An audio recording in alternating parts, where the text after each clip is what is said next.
Manila Broadcasting Company. DZRH, a proud member of MBC Media Group. 5 minuto na makalipas ang alas 4 na umaga. DZRH, magandang umaga Pilipinas. Sa DZRH Radio, DZRH TV at DZRH Online. Kasama si Kuya Angelo Palmones. Magandang umaga Pilipinas. Martes na tayo ngayon, 24 ng Hunyo 2025. Sa ulo ng ating mga balita, Iran gumanti na sa Amerika. US Embassy sa Qatar binomba. Staggered prices o staggered price hike. Iaarangkada ngayon ang mga kumpanya ng langis. Presyo ng mga dilata, iba pang mga bilihin nakaambang tumaas din. Epekto naman ng big time oil price hike. Pagbaba ng MSRP sa imported na bigas sa Hulyo, ipinagpaliban ng DA dahil laman sa Israel-Iran war. Ombudsman posibleng nakakita ng ebidensya kaya't pinasagot si BP Inday Sara. Ayon naman kay Congressman Joel Chua, isa sa mga prosecutor ng House. Namumuong sama ng panahon sa kanluran ng Zambales, maliit na tsansa na maging bagyo. Tropical Storm Sepat na nasa labas ng PAR, patuloy namang binabantayan ng Pag-asa. Bagong balita, bagong impormasyon, kasama si Kuya Angelo Palmones. Magandang umaga, Pilipinas! Kasama pa rin natin ang buong radyo natin FM nationwide, ang ating mga action radio station sa Luzon, Visayas at Mindanao.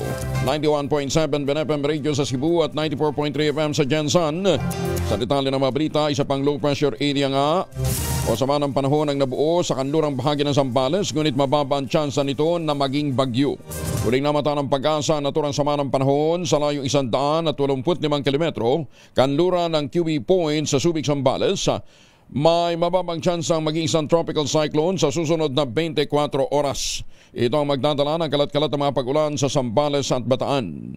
Samantala, habagat naman ang magdadala ng kalat-kalat na pag-ulan sa mga rehiyon ng Calabar Zone, gayon din ang Metro Manila. Nakagabi po ay talagang binayo ng malakas na pag-ulan at nagdulot ng mga pagbaha, lalong-lalo na sa may bahagi ng Quezon City, Bicol, Mimaropa, Western Visayas.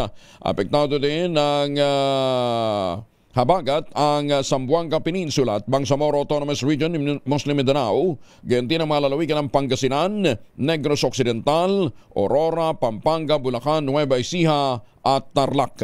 Localized thunderstorms naman ang magdadala ng maulap na papawirin hanggang sa pulupulong mga pagulan at pagkidlat sa nalalabing bahagi ng bansa, partikular na sa Luzon. Samantala, isang tropical storm na may international name na Sepat ang binabantayan din ng Pag-asa, nasa laing 2,315 kilometro, hilagang silangan ng extreme northern Luzon o nasa labas pa ng PAR hanggang kahapon ng hapon. Daglay nitong lakas na hangin umaabot ng 65 kilometro kada oras malapit sa gitna at pagbugsong aabot naman ng mahigit 80 kilometers per hour, kumikilos pahilagang-hilagang kanluran sa bilis na 30 kilometro bawat oras. Sinabi ng Pag-asa, malabo pa namang pumasok ng PAR ang bagyong Sepat.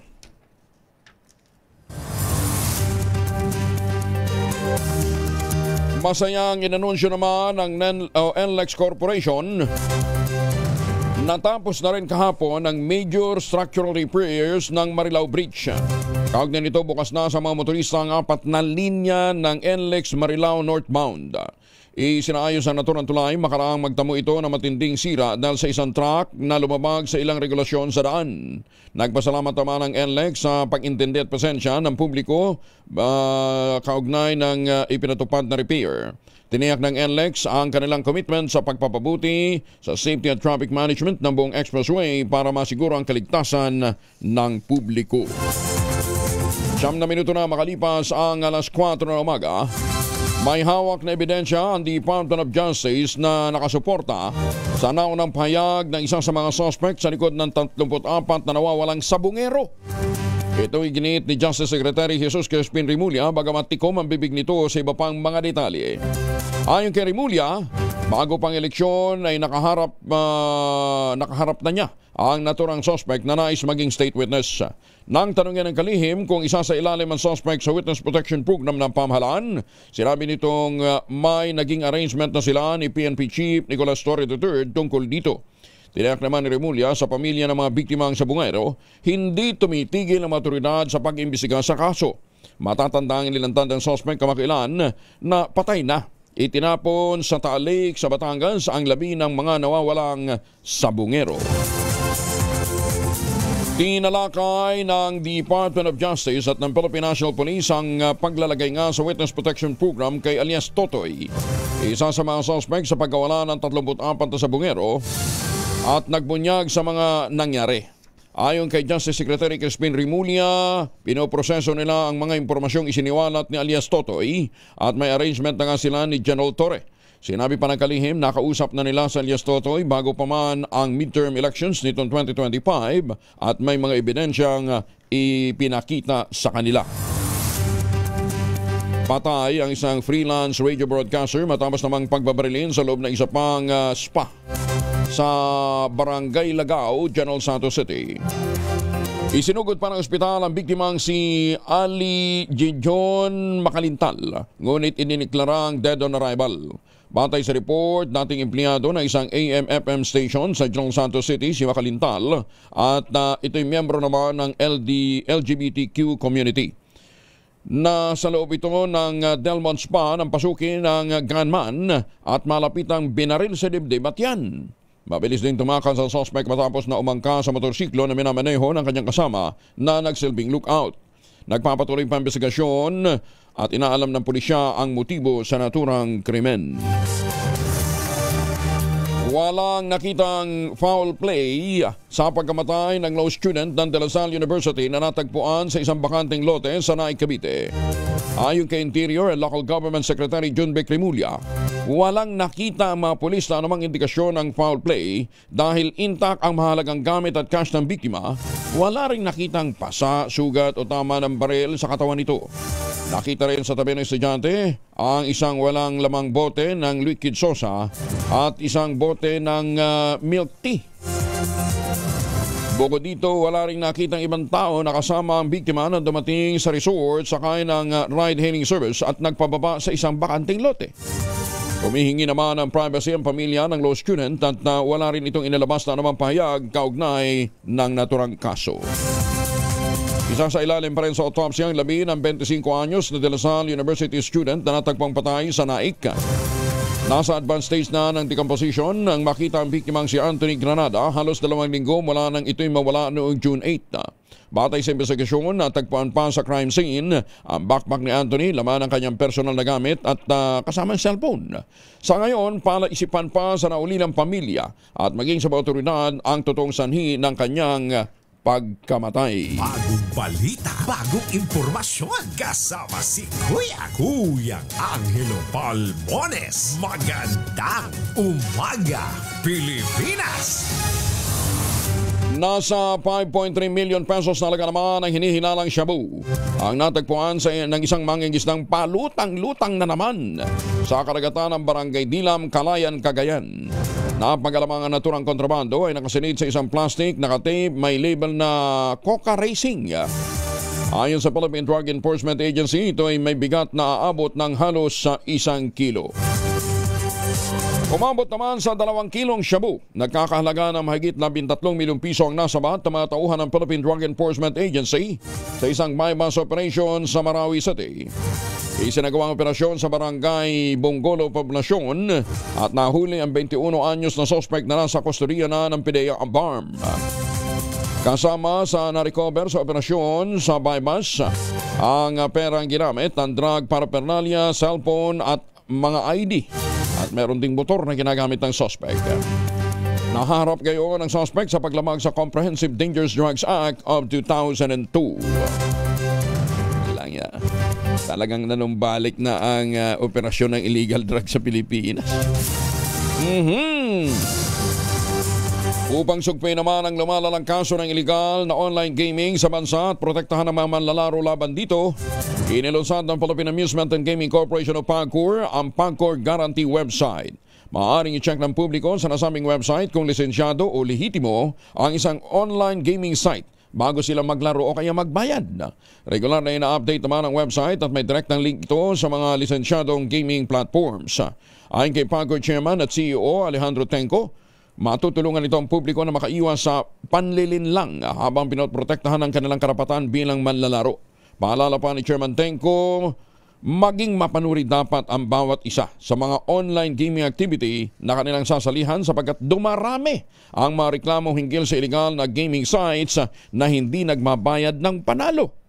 Para po sa karagdagang impormasyon, bisitahin lamang ang www.pagcor.ph/pagcorguarantee. Magandang umaga, Pilipinas! Magandang umaga din po sa mga Pilipino dyan sa Papua New Guinea. Gabi Concepcion, may proposal para sa rehabilitasyon ng karagatan ng Pola sa Oriental Mindoro. Bagaling at least environmental si Gabi, Alamin natin ang balita mula kay Gorgie Rula. Gorgie, good morning!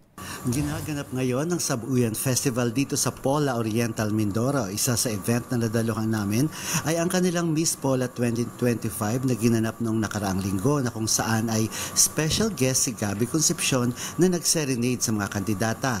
Doon na ikwento sa amin ng Pola Mayor Jennifer Cruz o mas kilalang si Ina Alegre na meron palang pinopropose na project si Gabi sa kanila para sa rehabilitation ng karagatan sa Pola. Ang bayan ng Pola ang sobrang apektado ng magkaroon ng oil spill 2 taon nang nakaraan. Sinabi ni Mayor Ina na hanggang ngayon ay hindi pa talaga fully recovered ang mga karagatan kaya sobrang apektado raw ang mga mangingisda roon. Ayon kay Mayor Ina, hindi lang daw niya pwedeng i-share pa kung anong project ito pero may kinalaman sa rehabilitation ng karagatan sa Pola para makabalik sa pangingisda ang karamihan sa mga fisher folks. Hindi pa raw kasi ganun ka-okay ang kanilang dalampasigan kaya natuwa siya sa magandang proposal ni Gabi para maibalik sa dati ang kanilang karagatan. Narito pa ang karagdagang pahayag ni Ina Alegre. Nagpropose sa akin si Gabi ng isang proyekto para sa karagatan. Hindi ko pa po i-announce. Pero napakaganda ng kaso. Makakatulong ko sa mga manusista. Sobrang laking tulong. Siguro later or sooner, mag-start kami ni Gabi.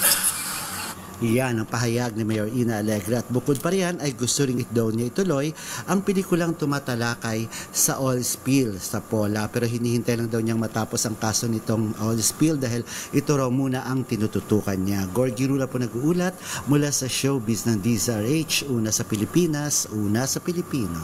Maraming salamat, Gorgie! Dapat naman talaga nagkakaisa tayo, artista man hindi, politiko man o hindi, sa pangangalaga ng ating kalikasan. Iisa lamang po ang ating mundo, kaya kinakailangang pagtulungan natin itong mapangalagaan. Magandang umaga, Pilipinas! 18 minuto na makalipas ang alas 4 ng umaga, mga misis.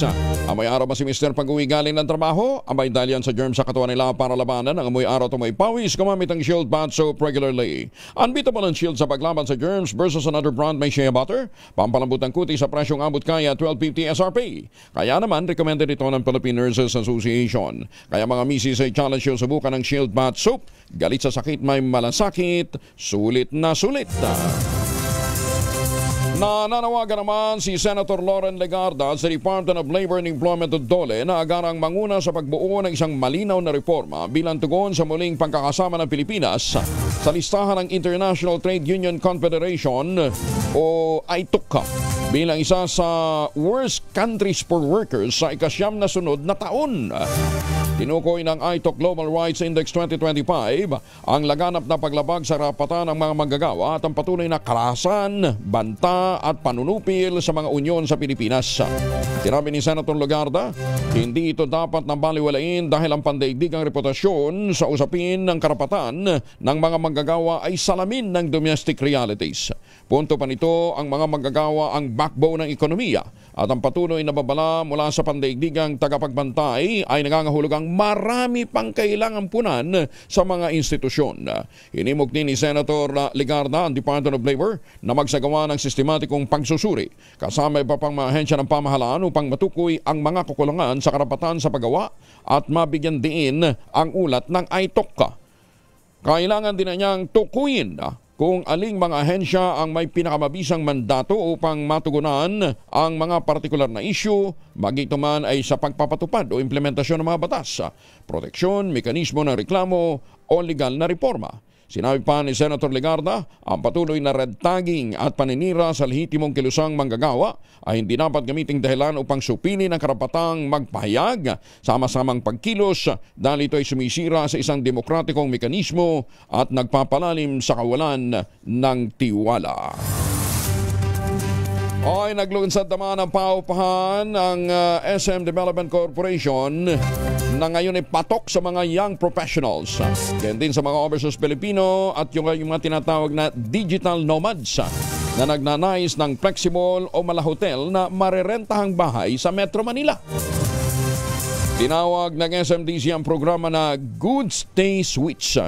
Naglalayon nitong gawing service accommodation ng mga condominium units kung saan maaaring buwan ang magbayad ng renta ang isang tenant. Maayos ha? Matatagpuan ang unang site nito sa Shore Tree Residences sa Mall of Asia Complex sa Pasay City. Tampok dito ang isang fully furnished unit na pinamamahalaan ng professional leasing team. May mabilis na wifi, ayun ang importante. May mga condo amenities gaya ng swimming pool, gym at may lingguhang housekeeping. Meron din community team na mag-host sa mga event para matulungan ang mga tenants sa makilala ang isa't isa na makatutulong naman sa mga young professionals na nangungupahan sa unit. Lalong-lalo na yung mga dayo o bago lamang dito sa Metro Manila. 21 makalipas ang alas 4 ng umaga. Oy, baka kayo may mga importanteng lakad ha. May dalawang formulation ng family alcohol na pwede nating pagpilian. Yung family 70% ay isopropyl alcohol, specially prepared for clinics, hospital, pharmacies, laboratories, pero okay na okay din po yan sa mga households. Very effective sa disinfection at sterilization. Ganyan ang bagsik ng family 70% ay isopropyl alcohol. Maghapon man natin gamitin, no problem. Hindi po manunuyo ang inyong mga kamay dahil meron po itong moisturizer. Yun namang mabangong family rubbing compound improvement cologne. Yan po yung mabangong isopropyl alcohol na ginagamit po ng mga masahista, mga barbero, mga doktor, mga nurse, mga kumadrona for sponge, bathing, and other cleansing purposes. Family rubbing alcohol parang di siya reachable na sa mahabang panahon, mabibili sa namang butik at convenience stores nationwide. Family rubbing alcohol, hindi lang pampamilya, pang sports pa. Ay maganda umaga kay Asek Cecil Mangcasantos, ang chairman emeritus po ng Philippine League of Private and Government Midwives. Sana po ay okay na kayo. Maganda umaga, Pilipinas! 11,000, 11,000 ang nag-iintay na premyo sa Mahiwagang Tunog. Mahiwagang Tunog! 11,000 yan ha? Basta sinasabi ko sa inyo, yung isa sa mga items na hinahanap natin, gamit na gamit ni Mister. Pagkatapos niyang maglaba, gamit ang Pride detergent. Ayan, ay dagdag clue. Isinasabit. Ang inyo pong masagot, ipapadala po ninyo sa 0919-282-6485. Sundin po ang tamang format po ng pagtatext, empty space, name slash, address slash, contact number slash, at ang inyong sagot. Ulitin natin, baka mami may magreklamo na naman.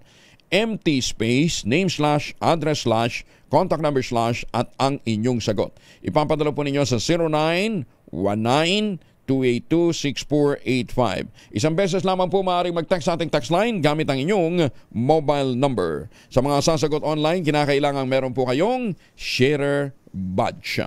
Daan-daang estudyante sa Visayas apektado matapos na i-phase out ang kurso ng 2 kolehiyo. Nako! Ano-ano kayong mga kurso ito? Alamin natin mula kay Jimmy Angay-Angay, RH32, maupay nga agad, Jimmy. Daang-daang mga estudyante na apektado matapos i-fish out ng CHED ang kanilang kurso dahil sa kawalan ng compliance ng paralan. Ito ang sinabi ni CHED Regional Director Dr. Maximo Alhibi sa isang panayam.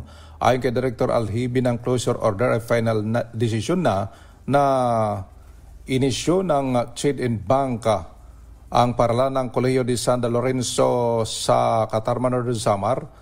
Ipinasara ang College of Nursing, College of Business Administration at College of Technology. Samantalang Eastern Samar, ang Our Lady of Mercy sa Barungan City, pinasara na din ang College of Nursing na kurso, College of Criminology at iba pang programa. Sa Eastern Samar may 400 mga estudyante na apektado. Sa Catarman, Northern Samar may 400 ding mga estudyante. Ang mga 4th year ay papatapusin lang muna ng CHED, subalit ang first year hanggang third year college tutulong ang CHED sa pagtransfer sa ibang paaralan. Dito sa DYVL Action Radio Tacloban, ito si Arstratito Jimmy Angay-Angay para sa DZRH, una sa Pilipinas, una sa Pilipino. Dengan salamat Jimmy, may buntag sa matig paminaw nato diyan sa Kidapawan City. Magandang umaga sa mga taga Bukawi, Bulacan. Hindi ba kayo binaha? Magandang umaga din po sa mga taga Calamba, Laguna. Evan lang, Ma'am Evan, dyan po sa Las Vegas, Nevada. Kumusta na ho kayo? At dyan po sa mga suki natin sa Japan, Ohio, gozaimasu. 10 pang gamot para sa cancer, diabetes, high cholesterol, hypertension at mental illness ang dinagdag sa listahan ng mga gamot na exempted sa value-added tax. Alinsunod dito sa inilabas na Revenue Memorandum Circular No. 62-2025 ng Bureau of Internal Revenue. Ayon kay BIR Commissioner Romeo Lumagi Jr., lahat ng mga Pilipinong nakararanas ng chronic o nakamamatay na sakit makikinabang sa pinakabagong listahan ng mga VAT-exempted products. Alinsunod ito sa Republic Act 10963 o ang Tax Reform and Acceleration and Inclusion o TRAIN Law at Corporate Recovery and Tax Incentives for Enterprises o CREATA Act. Ulitin natin ang mga exempted na naman sa value-added tax ay mga gamot para po sa cancer, diabetes, high cholesterol, hypertension at mental illness. Mga mamis, ayun po, pwede nga po tayong mag-laundry day today. Kunutuan ka ba kapag makapit, madikit o malupit ang mancha? All you need is pride, but pahirapan ang self sa pride.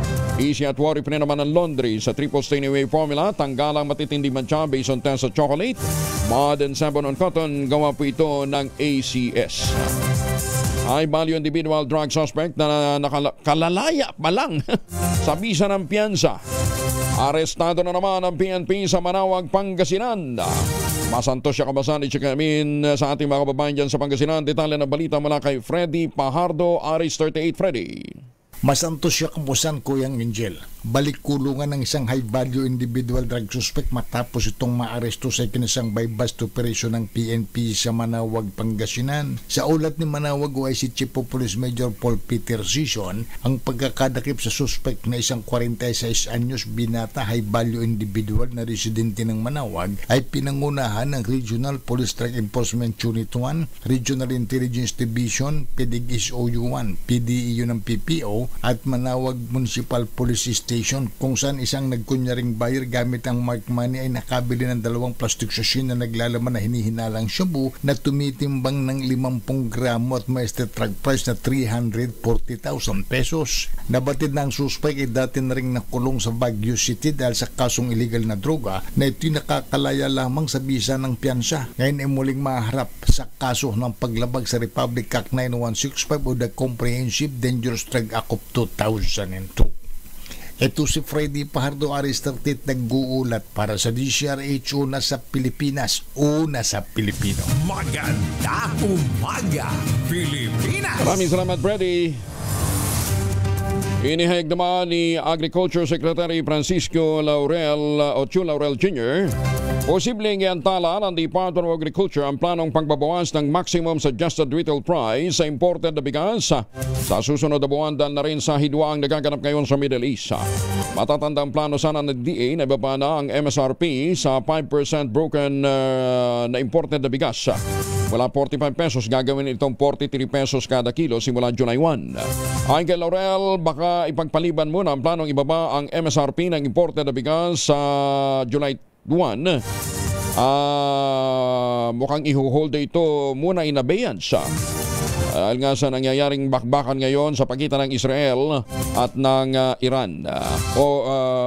Tinukoy pa ng kalihim ang tumitinding tensyon sa pagitan ng dalawang bansa. Yun din ang pagsasagawa ng airstrikes sa 3 nuclear sites ng Iran. Ang Middle East kasi ay nananatiling major source ng global oil supply. Bagamat ang crude oil ay hindi direktang ginagamit sa pagpoproduce ng fertilizer,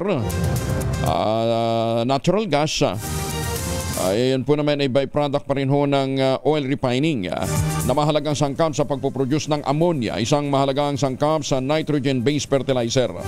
Ang pagtaas ng presyo ng langis ay maaaring magdulot din na mataas na halaga ng transportasyon para sa fertilizer at iba pang mga agricultural input.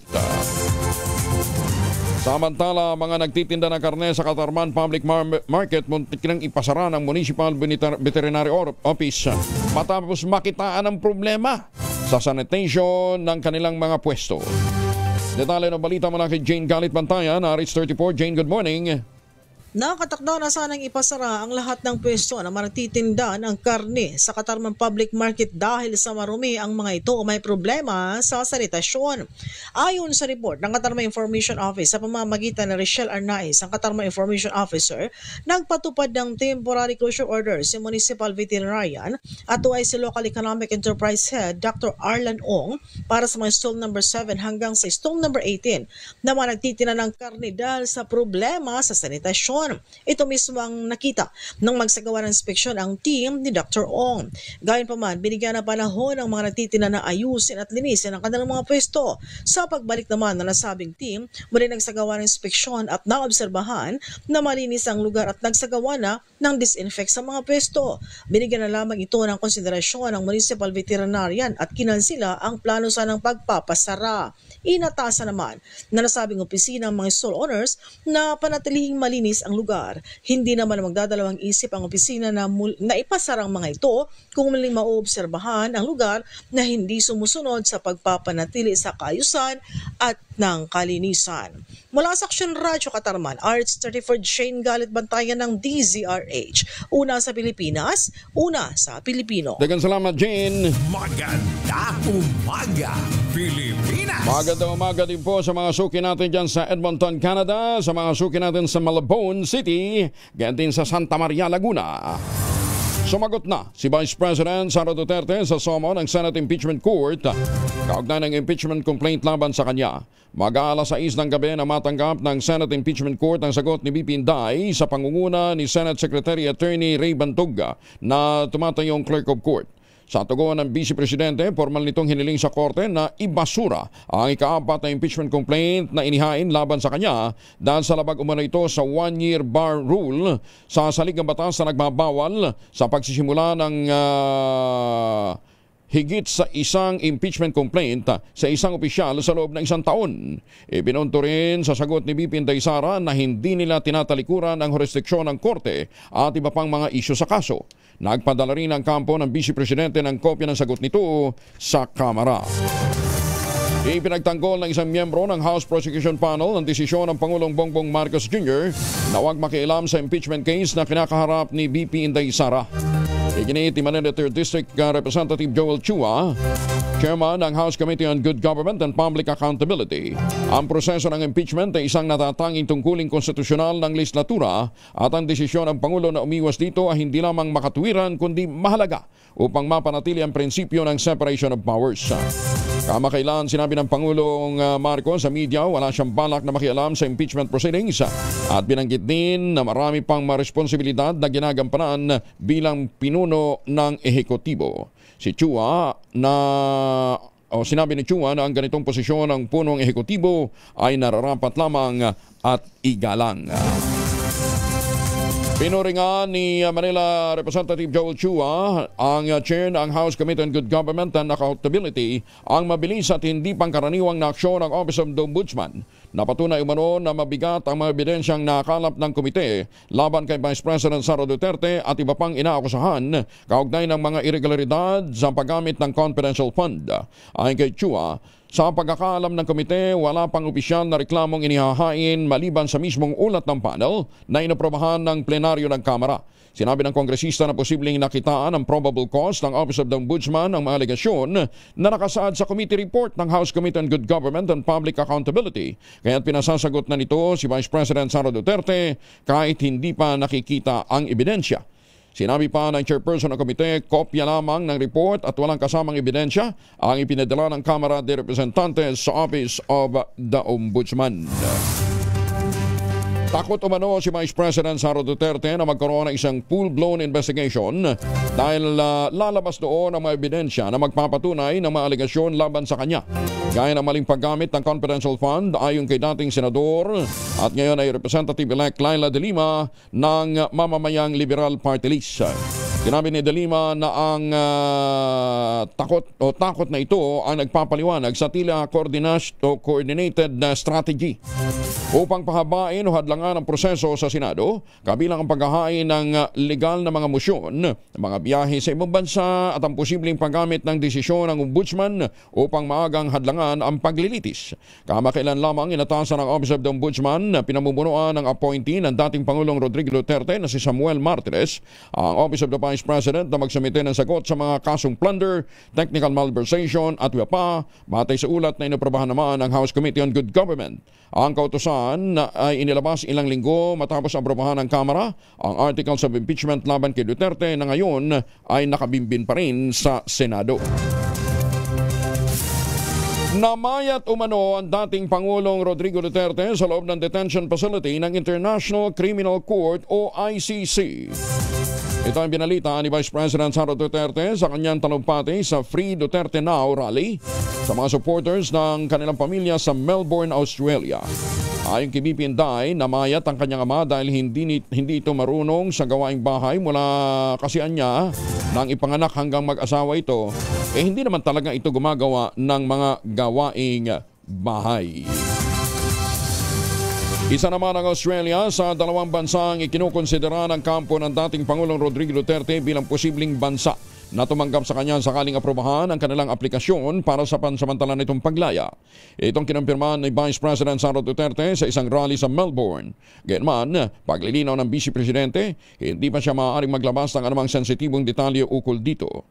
Inaasahan din naman na niyang tatagal pa ng ilang buwan ang proseso para sa interim release, pero ang target ng kanilang abogado, makamit ito bago ang Setyembre. Bagong balita, bagong impormasyon, kasama si Kuyang Angelo Palmones. Magandang umaga, Pilipinas! Malolos Public Market, naku sana mabisita din daw, sobrang dumi.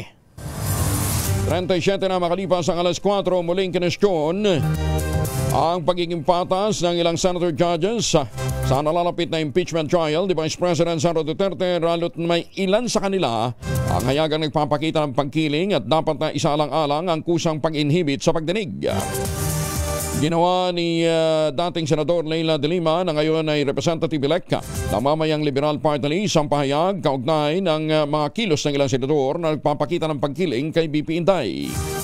Sinabi ni Duterte na habang binabangkit ang kilos ng ilang senador na hayagang nagpapahayag ng suporta kay Duterte, yung iba nakakasama pa sa biyahe sa ibang bansa sa kasagsagan ng impeachment proceedings. Tinukoy niya si Senator Amy Marcos, si Senator Robin Padilla, na sinamahan pa umano si Vice Presidente Inday sa Kuala Lumpur kahit alam nilang bahagi sila ng Senate Impeachment Court. Lumutang ang isyo kasunod naman ng batikos mula sa mga sektor ng civil society, mga legal expert na mga nasa akadim matapos magkain si Senator Ronald Bato de la Rosa ng motion para imasura naman ang impeachment case. 38 na makalipas ang alas 4 ng umaga. Arangkada na sa Hulyo ang pamamahagi ng financial assistance sa mga residente ng ika-6 na distrito ng Bulacan sa pangunguna ni Congressman Ador Pleito. Tinatayang nasa 5,000 mga residente mula sa Santa Maria, Norsagaray at Angat ang mabebenepisyo ng naturang ayuda. Gaganapin ang financial assistance payout sa mga sumusunod na lugar para sa mga residente ng Santa Maria, Bulacan sa Congressional District Office sa Santa Maria, Bulacan, July 18 at 25. Para naman sa mga residente ng Angat, Municipal Gymnasium, San Roque, Angat, Bulacan, July 23 yan. At para sa tentative o para sa mga residente naman ng Norsagaray, ang tentative venue ay wala pa. Gaganapin yan sa July 17 at 24. Bagong balita, bagong impormasyon, kasama si Kuyang Angelo Palmones. Magandang umaga, Pilipinas! 5 individual arestado sa isang linggong anti-criminality operation ng PNP sa Bataan.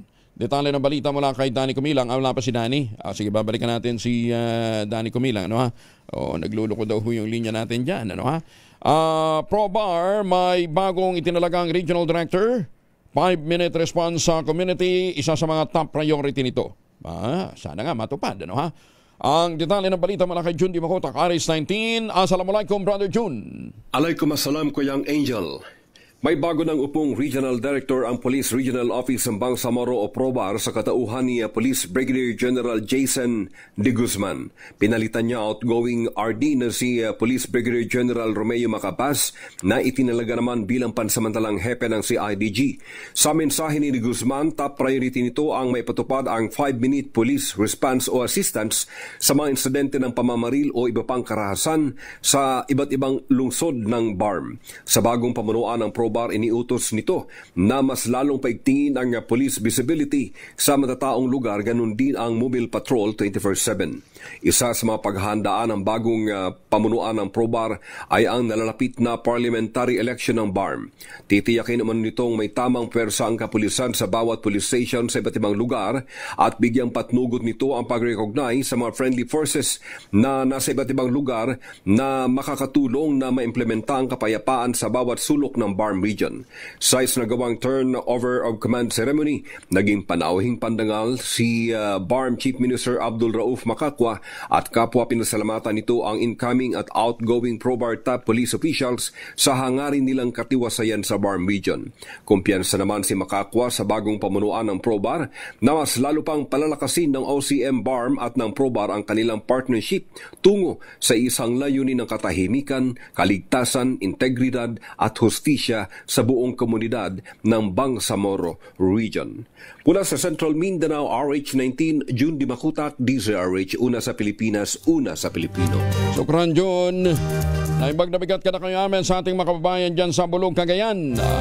Hinimok ng Philippine Chamber of Telecommunication Operators o PCTO ang Pangulong Bongbong Marcos na pag-isipang maigi ang paglagda sa Konektado Pinoy ACA. Iginiit ng PCTO, oras na may sa batas ito. Magkakaroon na ng kalayaan ang satellite firms, maging foreign satellite providers man o lokal na mag-operate sa bansa ng walang regulasyon. Pagbibigay din pa ng PCTO, ang naturang panukala ay pumapabor sa mga satellite firm na karamihan ay mga foreign company. Ang Konektado Pinoy Act na naretipikahan ng mga mababatas ay naglalayong hikayatin ang mga internet provider na mag-invest sa Pilipinas sa pamamagitan ng mas pinaluwag na mga regulasyon. Nako! Magpapatupad daw ng hindi na maghahanap ng prangkisa, hindi na magre-require ng prangkisa sa mga papasok na mga operators. Maganda yan. Ang tanong, pagka nagka-problema, sinong hahabulin mo? Wala nang prangkisa eh. Anyway, sana nga po na timbang ng husto yan. Ano ha? Ay, magandang umaga po sa mga suki natin muli dyan po sa lalawigan ng Quezon. Tuloy nyo lang yung pagtatanim ng kakao ha, sa ilalim po ng mga nyugan ha. Dahil nagmamahal ang presyo ng kakao beans. Natulong nga po ni Dr. Helen Tan yung pong mga planting material ng kakao galing Davao. Hinakot po yan para maitanim sa ilalim po ng mga nyugan dyan po sa lalawigan ng Quezon. Kaya ngayon nagpuproduce na ho sila ng dikalidad na kakao beans.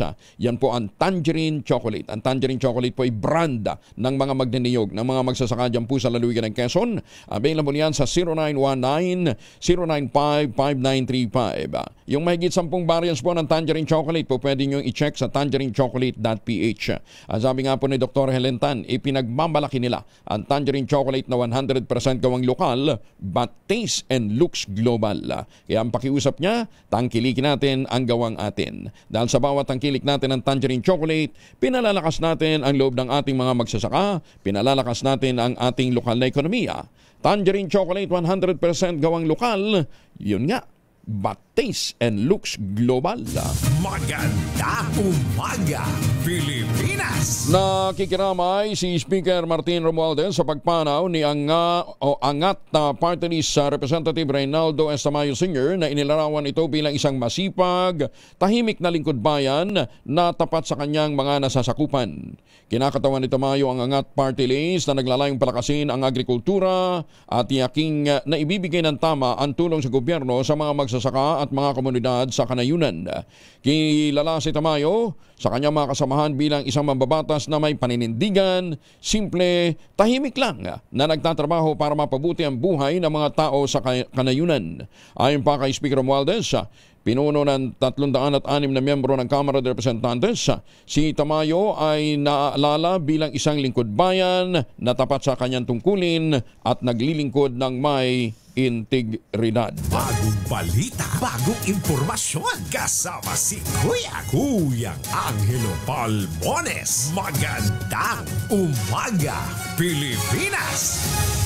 45 na makalipas ang alas 4, oras na tayo po ay mag-ultabayo. Ano ba ang ultabayo? Yung ultabayo po ay postbiotic with Lactococcus lactosерine plasma. Galing po ito sa mahabang pag-aaral ng mga dalubhasa dyan po sa Japan. Human clinical trial. Hindi po testimonial, hindi po mga kwentong kutsero. Ang bawat kapsula ng ultabayo ay nagtataglay ng 50 billion cells ng Lactococcus lactosерine plasma. Kaya naman po napaka-potent po nito na pagpasok po sa ating katawan, na-activate po yung PDC, yung plasmacytoid dendritic cell. Yun po yung tinatawag na madalubhasa na commander ng ating immune system, responsable para maitaboy ang mga toksin sa ating katawan habang tayo po ay natutulog. Kaya't napapanumbalik ang sigla ng ating immunity. Nakakatulong ito para ma-achieve natin ang magandang tulog. Siyempre, pagka magandang tulog, nalalabanan natin ang puyat, pagod, at stress. Ilan lamang yan sa mga benepisyo ng ultabayo. Kaya kung may mga concerns pa ho kayo, lalong-lalo ng mga kabataan gusto mag-take nito, may mag-text ho kayo sa 0917-110-6580. Lalong-lalo na yung mga magpupuyat dahil po sa nalalapit na exam. Ulitin natin, 0917-110-6580. Ang ultabayo po ay rehistrado sa Food and Drug Administration, halal certified. Ang ultabayo ay available sa Southstar Drug, Mercury Drug, HB1 Plus Pharmacy, John's Pharmacy, Amesco Drug at Curamed. Pero huwag natin kalimutan, ang ultabayo po ay hindi gamot at hindi dapat gamitin panggamot sa anumang uri ng sakit. Ngayon, kung gusto ho ninyo mag-avail ho ng 10% discount, bumili ho kayo online, puntahan po ninyo yung ultabayo.shop.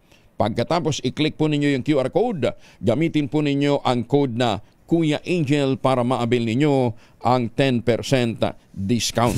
Magandang umaga, Pilipinas! 46 na makalipas ang alas 4 na umaga. Gumanti na ang Iran sa Estados Unidos kasunod ng pambobomba ng Amerika sa kanilang 3 nuclear sites.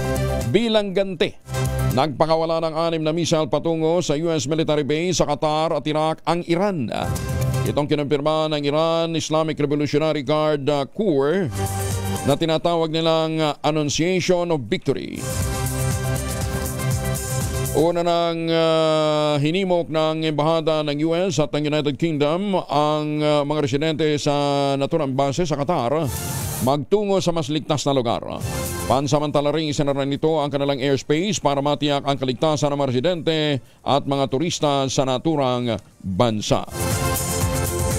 Nagpatupad na ng total deployment ban para sa mga OFW ang Department of Migrant Workers patungong Iran at Israel sa gitna ng tumitinding tensyon sa pagitan ng dalawang bansa.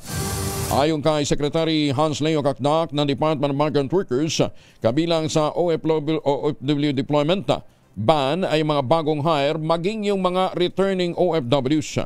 Ito'y makarang itaas na ng Department of Foreign Affairs sa Alert Level 3 ang Iran at Israel.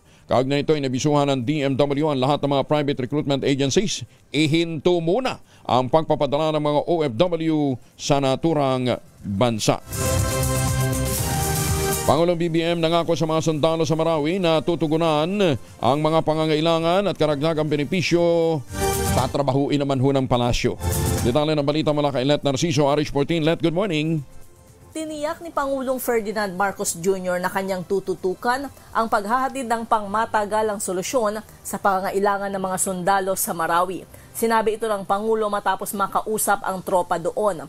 Bumisita ang Commander-in-Chief sa 103rd Infantry Haribon Brigade sa ilalim ng 1st Infantry Tabak Division ng Philippine Army sa Campo Ranao.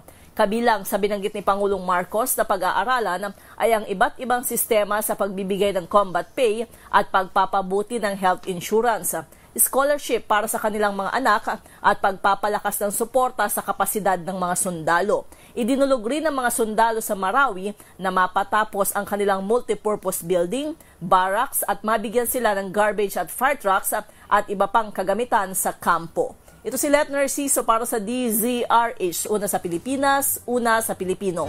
Maraming salamat, Let. Hinimok naman ng UNICEF Philippines ang gobyerno ng Pilipinas itaguyod ang ligtas, pantay at patuloy na akses sa dekalidad na edukasyon. Sa pamamagitan ito ng Child Sensitive na Nationally Determined Contribution o NDC 3.0 sa gitna ng posibilidad ng masamang epekto sa mga bata ng climate at environmental shocks. Ang NDC 3.0 ay isang climate action plan na nire-require sa mga nakalagda sa Paris Agreement na planong isimite ng gobyerno sa nalalapit na COP30 UN Climate Change Conference sa Belém, Brazil. Sa datos ng World Risk Index, tatlong magkakasunod na taonang pasok ang Pilipinas sa mga pinakamataas na disaster risk index. Habang sa ulat naman ng UNICEF, pangalawa ang Pilipinas sa East Asia at Pacific region pagdating sa climate risk sa mga bata. Asahan naman ang dagdag presyo sa mga dilata at iba pang mga produkto sa pamilihan kasunod ng big-time oil price hike. Ito ang inanunsyo ng Philippine Amalgamated Supermarket Association President, partikular na ni Stephen Chua. Paliwanag ni Stephen Chua. Ipapasa nila sa mga consumer ang magiging dagdag gasto sa paggawa ng mga produkto na kinabibilangan ng mga dilata at iba pang mga pagkain, bunsod naman ng malakihang pagtaas sa presyo ng produktong petrolyo. Sinabi pa nito na maaaring itaas ang mga manufactured items tulad ng dilata at mga processed foods at iba pa dahil nga sa pagbabago ng production costs. Ang mga supermarket owners naman ay magtatalaga kung magkano ang ipapatong pa nila sa kasalukuyang presyo ng mga produkto. Nakatagdang ipatupad ang big-time price hike sa mga produktong petrolyo ngayong araw. Epekto ito ng Israel-Iran conflict. Magandang umaga, Pilipinas! Nakapag-full tank na ba kayo, ha? Malapit nang mag-alas 6 na umaga. Magpapatupad ang 2 beses na taas presyo ng mga produktong petrolyo ngayong linggo.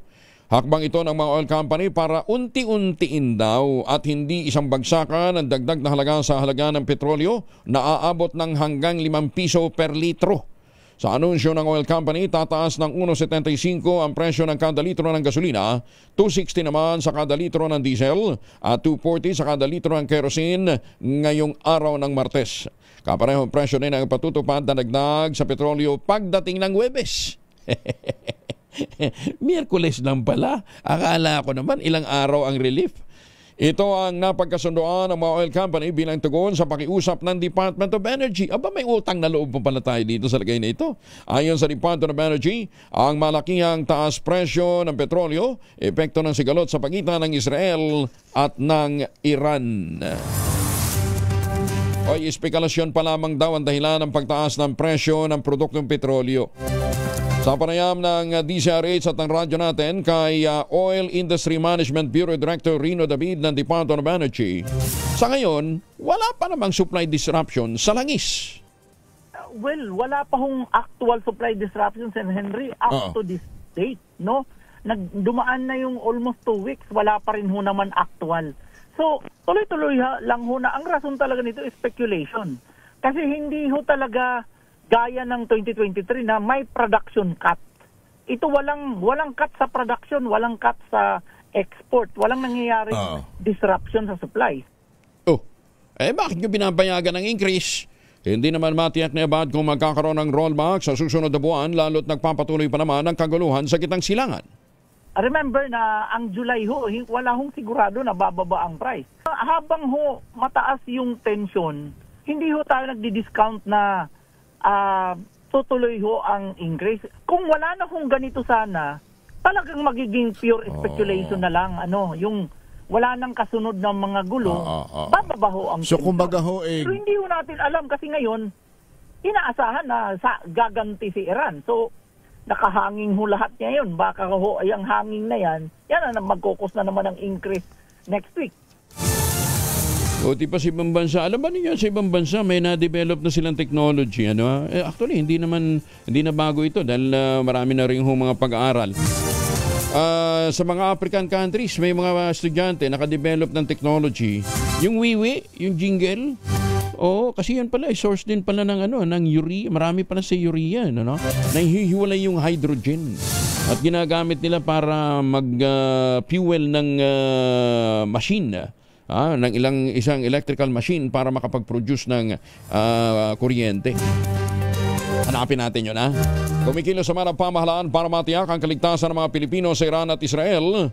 Sa video message ng Pangulong Bongbong Marcos, sinilatag nito ang mahakbang na ginagawa ng administrasyon para matugunan ang pangangailangan ng mga Pilipinong naiipit sa tensyon ng dalawang bansa. Nananatili rin niyang nakamonitor ang Pangulo sa lahat ng mga nangyayari kaugnay ng gulo, gayon din sa kalagayan ng mga OFW doon. I have directed all concerned government agencies to take the necessary steps to ensure the safe, timely, and orderly return of our Filipino workers who wish to avail of the voluntary repatriation program. Secretary Hans Kakdak is in Amman, Jordan, and is scheduled to receive the first batch of 26 repatriates from Israel at the King Hussein Crossing. In Israel, we have already provided food packs and financial help to our kababayans. Many are staying in our migrant workers' office hostel with more space ready should it be needed.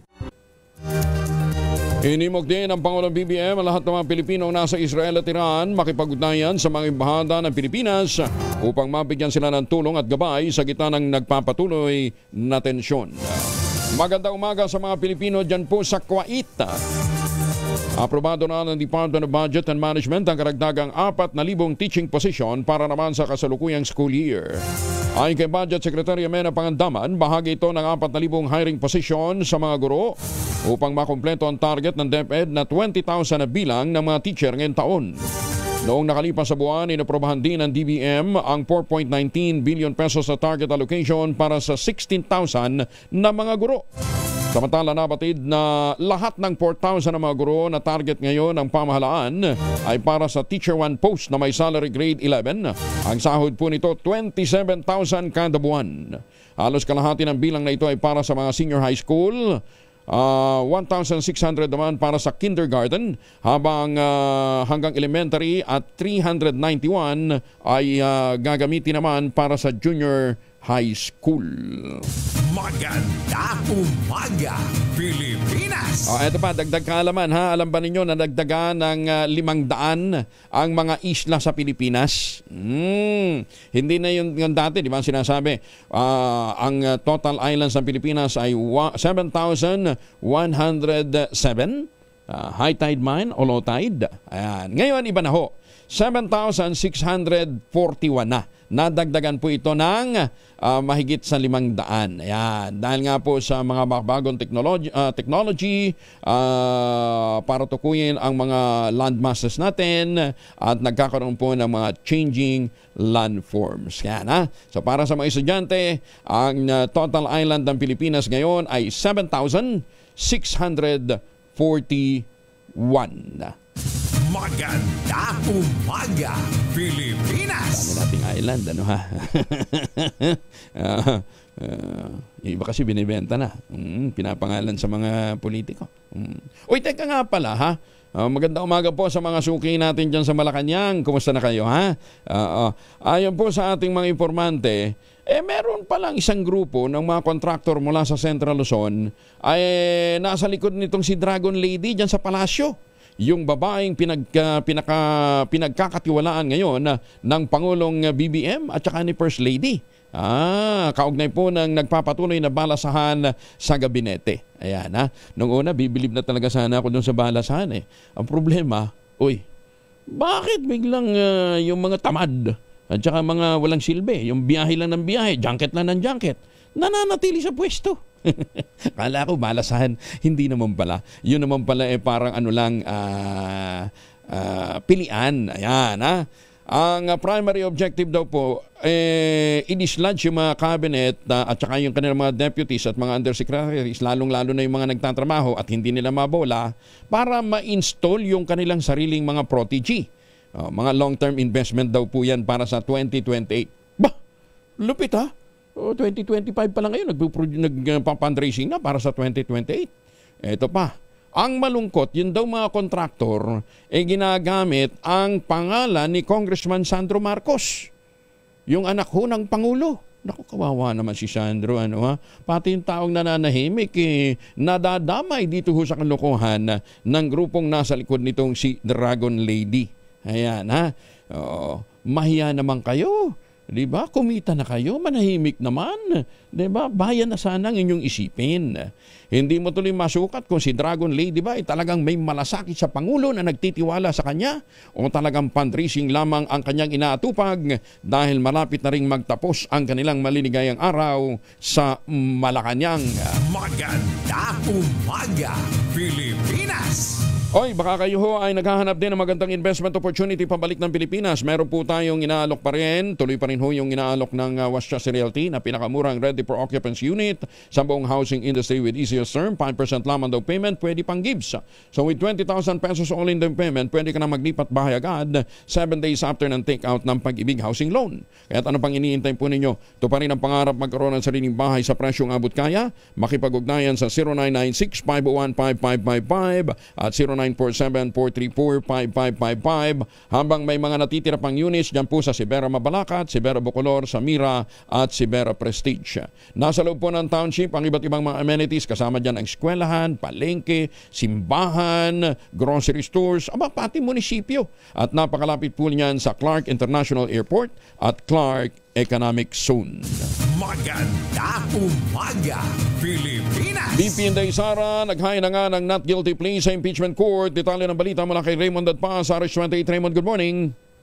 Naghain ng not guilty plea si Vice President Sara Duterte sa Senado bilang impeachment court. Ito ay tugon niya sa 7 articles of impeachment na inaakusa laban sa kanya ng Kamara de Representantes bilang prosecution.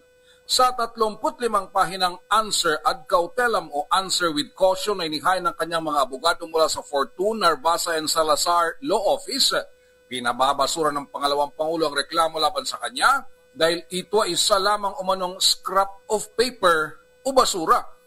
Unang-unay wala umano siyang dapat sagutin sa impeachment court dahil walang pending na kaso laban sa kanya dahil ibinalik ito sa Kamara de Representantes. Ganon pa man ay sumagot umano ang pangalawang Pangulo bilang pagtalima sa summon na ipinadala sa kanya.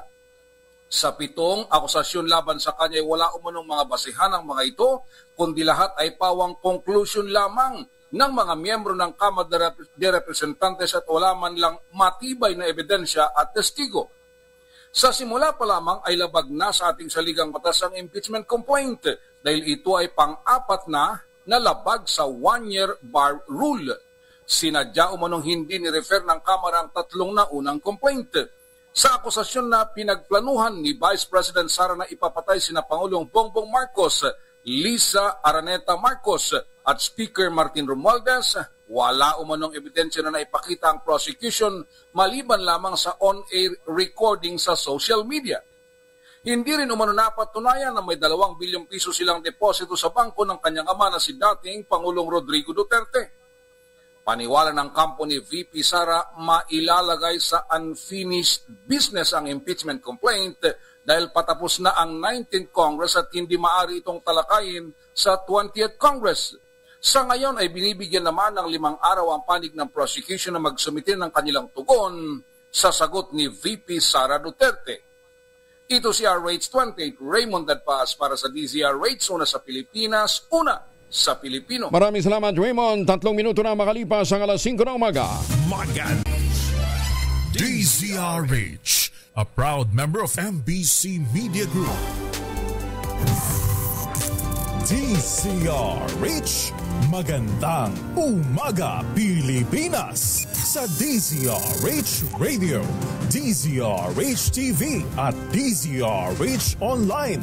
Kasama si Kuya Angelo Palmones. Magandang umaga Pilipinas.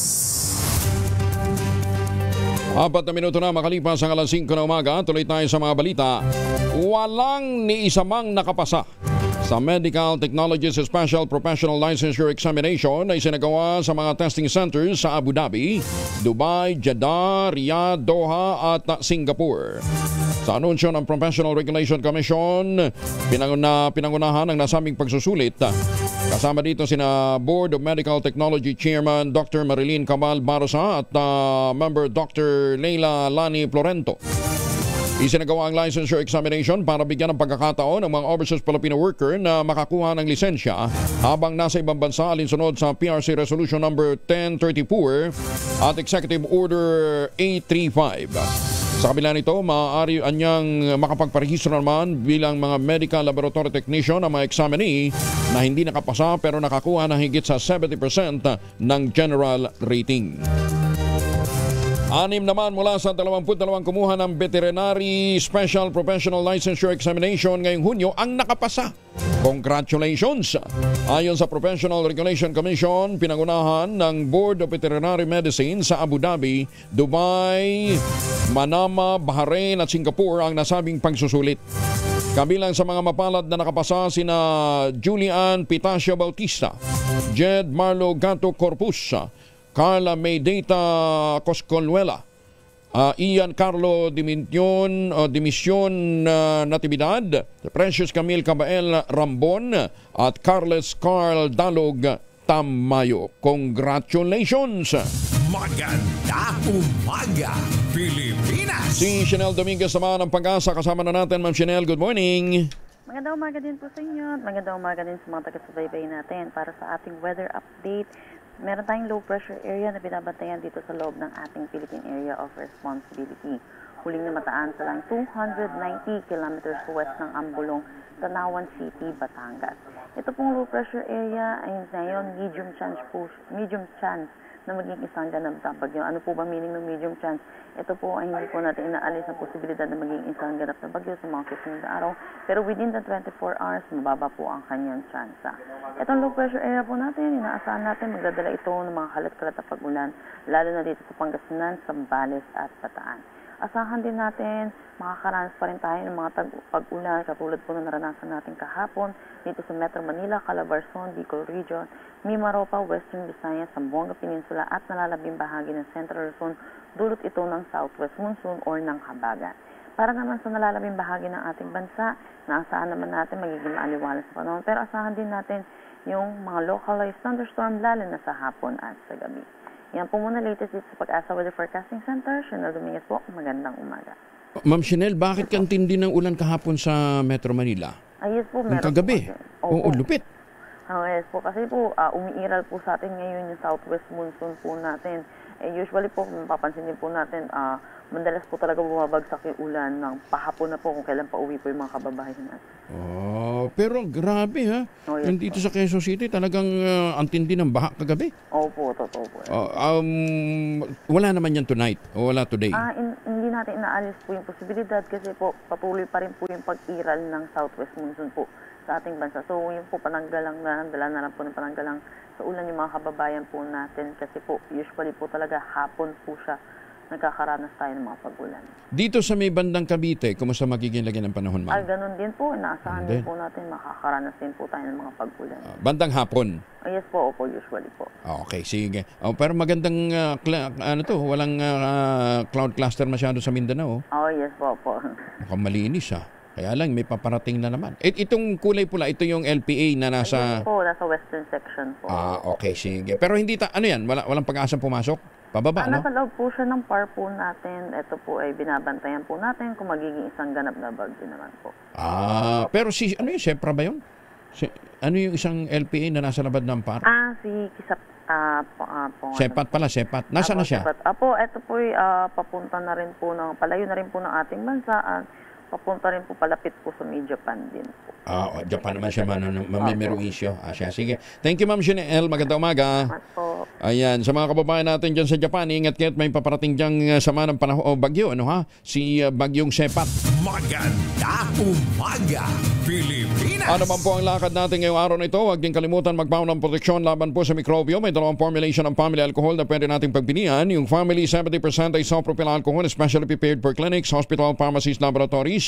Pero okay na okay din po yan sa mga households. Very effective yan sa disinfection at sterilization. Ganyan ang bagsik ng family 70% isopropyl alcohol. Maghapon man natin gamitin, no problem.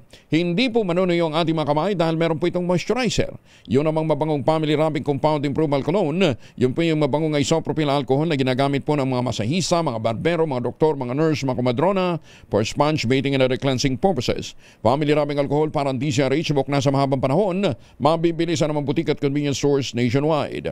Family rubbing alcohol, hindi lang pampamilya, pang sports pa. Maganda umaga, Pilipinas! Ay, Director Joel Valera dyan sa Mindoro, kumusta ka na ha? Si Kasendo, Ganoong Resentoso ng grupong Sinag, kasama na natin. Kasendo, good morning. Morning, Kyle. Oo, kinakabahan tayo dito sa patuloy na gulo sa Middle East dahil alam natin, imported ang fertilizer natin. So, ano ang projection ng Sinag? Sa harvest muna natin, kasi nag-harvest doon sa ibang mga lugar. Anong projection ng harvest natin? Tataas ba tayo, Kasendo? Malaking problema natin is yung presyo ng palay, no? Bakit? Nasa 10 piso lang ang fresh harvest, Grabe ka naman, 10 piso. Akala ko 14. Ay, hindi, 16 pala. Sabi ng NFA. Yung NFA, yung 16 is yung delivered, no? Sa mga miller, 15 to 16 pesos yung dry.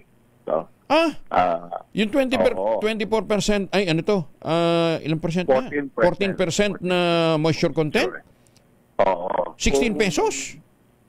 15 to 16 lang ang dry. Ang itong sinasabi natin, first harvest is yung harvester, di ba? Yun ang ginagamit pag harvest doon sa mga magsasaka. So, ito, pag harvest ko, ibig sabihin, fresh harvest yun. Ang presyo nito is 10 piso. 10 piso? Eh, di lugi. Ang layo naman. Lugi talaga. And yun ang problema ng NFA. Hindi naman sila bumibili ng itong fresh harvest, no? And hindi sila pupunta sa mga magsasaka. Yun ang malaking challenge. Kasendo. So, Kasendo, baka sabihin nila, fake news yung sinasabi ni Kasendo. Saang mga lugar yan, Kasendo? Yung sinasabi nating 10 pesos, ang buying price ng freshly harvested na palay.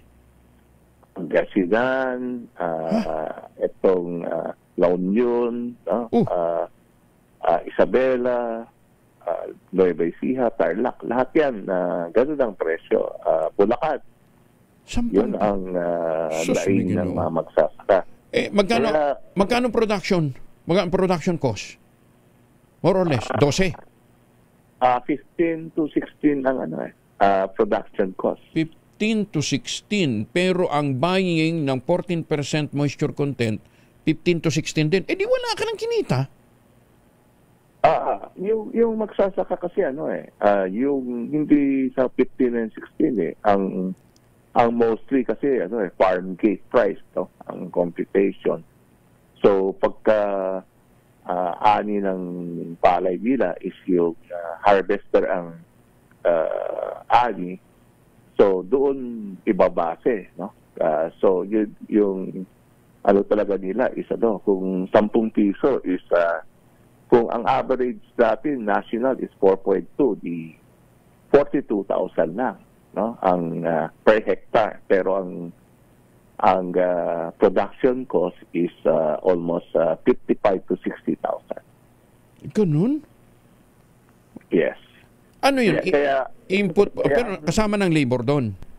Kasama na yung bayad sa mga nagtatanim sa gigiik. Yeah, doon sa 55 to 60,000. Wow. Tapos bibilhin lang ng 15 to 16. Teka mo, saan ka naman lulugar nito? Wala talaga. Kaya malaking problema natin. Kung tumaas pa yung fuel, tumaas pa itong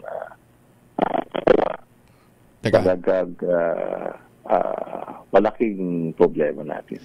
Nakakausap naman ninyo, Kasendo, ang Department of Agriculture. Naiparating nyo na ba ito? Itong concern na ito? Yung meeting namin ng NEDA mga 3 months ago, after yung sumulat tayo sa Malacanang, sabi ng Malacanang, i-review ng NEDA, no? Nagkaroon kami ng meeting 3 months ago. Nabanggit natin yan na pagkakaproblema tayo kung yung tariff, no, hindi ibalik sa 35%. dahil nakita natin na yung international price pababa yung presyo ng bigas. So ang mangyayari, yung mga traders or dealer, ibabase doon sa international price, no? So yun nabanggit natin sa NEDA yan.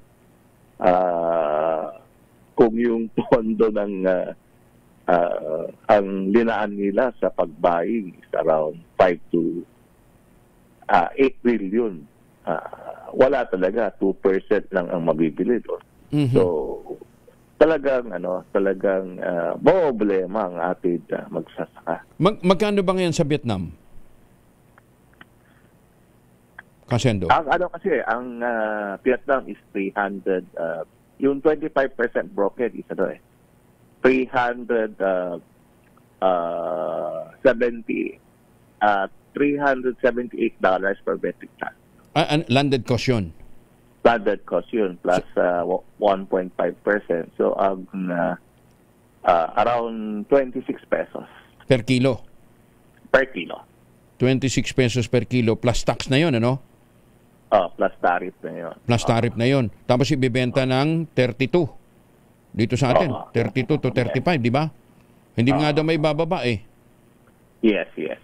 Kaya sinasabi natin na ang problema niyan is yung mga buyer dito sa ating bansa babase doon sa international price, kaya hinihingi natin na itaas yung tariff para at least hindi malugi, no? Yung mga traders na bibili, hindi malulugi yung mga magsasaka. So, yun ang direction na sinabi natin dun sa meeting with NEDA and Department of Agriculture na dapat, kasi wala naman sila malaking pondo, no? Na, ang kailangan na pondo is kung September to December harvest.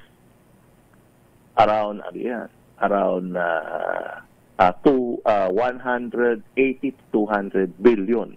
Okay. Yun sana magagaling yun doon sa koleksyon natin ng taripa, di ba? Kung halimbawa wala sa mga pondo. Yung koleksyon ng tarif natin, kung hindi natin binaba yung tarif, dapat abot tayo ng 42 to 47 billion. Kita mo. At least may pondo. At least may pondo kang pambili. Makuha sana, ibigay sa magsasaka in terms of cost or subsidy ng ibang pwede.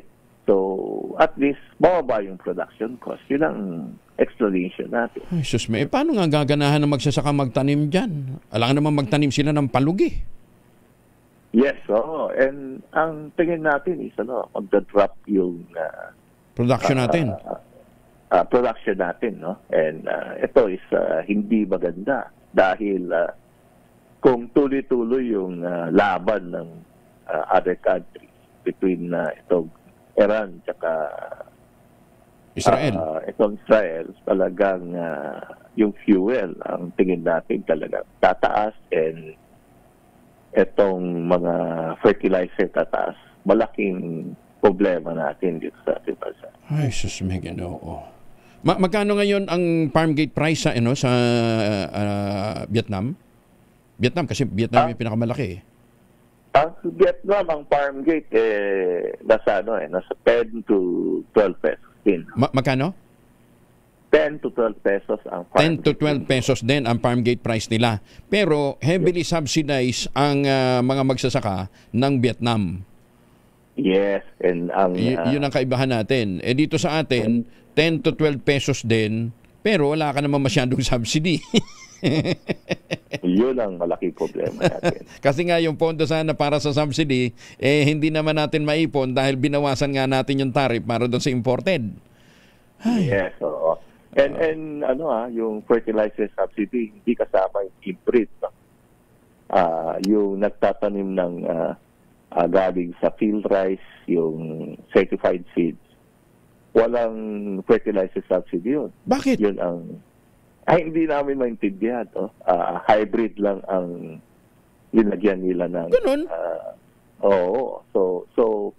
So yun ang dapat yung makolekta dun sa tariff sana, cash na ibibigay sa ating mga magsasaka. Teka muna, ilang porsyento ba ang nagtatanim ng hybrid at saka ng inbred? Almost 70 to 65 to 70%. Ang hybrid? Ang inbred.